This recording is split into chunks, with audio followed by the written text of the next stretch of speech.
Teams are very important. Founders are very important because a large part, what is the, I mean, you could have the best idea and the best technology, but if you don't have the right people to take it forward, usually these companies don't do well. In fact, I say that to all of my founders. It's not just founders, but the team they build as well and who they surround themselves with, which makes a huge difference. So is there a new breed of founders? I do think so. I think that this is challenging in the sense that who's going to win this space? Is it going to be an ex-physician from a top medical university who's seen it in the trenches and who will just learn and bring in the tech people to figure it out? Or is it going to be an I don't know, a Google or a Facebook employee who's like, I'm so passionate about healthcare and build this? And our strong hypothesis here is that it will be neither if they can't work together. So our whole goal and mission at ARTIS is to bring these two worlds together and bring the ecosystem together, because it's important to help bridge these worlds of different thinkers.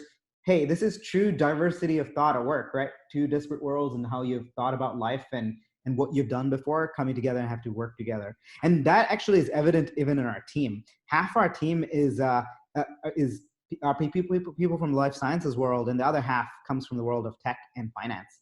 So we live and breathe that even in our team construction of like the partners at ARTIS, which is the same as how we expect our founders and their teams to work as well. How do we diligence these teams and what do we look for? At ARTIS, this is something which is in the last 15 years of our existence, this has been something which has been very true to who we are. Whether it was companies like YouTube that we have led the Series B, or STEMcentrics, where we led the first institutional round of financing. Even in these early teams, the founders made a huge difference to why they were, eventually got funding from ARTIS, and that past success and philosophy in supporting great founders has carried through to even ARTIS today. For us, part of what makes a good founder is in this world is, like I already said, one, are you able to work across the aisle with people who are not like you? The second is, as you operate in a world of technical complexity, perhaps you've not come from the world of pharma, but you're working in the regulated environment. Are you responsible enough to have built a team, even if it's not you, to be able to take you through this regulated world? We're not going to cut corners. There may be few who say, don't worry about regulatory, that needs to change. We don't believe that. We think there's a reason why there's regulatory organizations, and we think that overall people's safety is very important.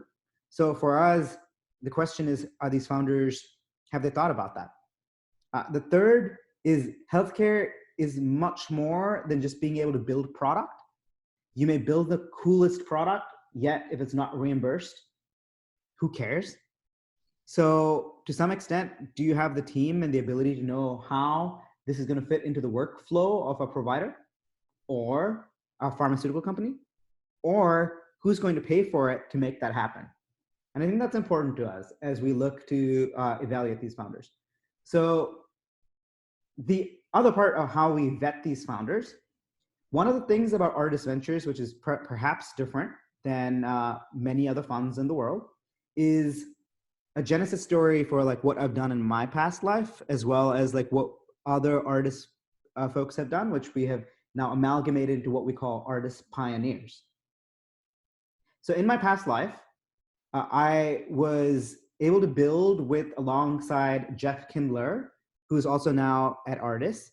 He was the former CEO of Pfizer. We came together along with a group of other people in New York to build what is called the GLG Institute. That happens to be the world's largest network of CEOs even today. And as we built this business, we fundamentally believed that the best learning happens through discussions and conversations with people who have been in your shoes before. So these are operators. These are ex-FDA commissioners, ex-EMA director, head of CMS, to current executives in pharma, med device companies, and tech.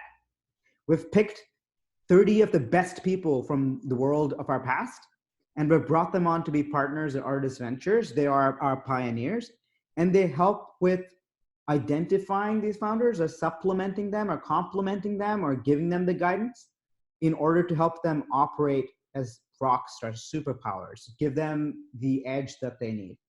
And so that's another part. They're involved a heavy bit in, like, as we pick the right founders as well, because we do want the people who are willing to take the advice and help from the network that we already have, which we think is going to be beneficial to them anyway.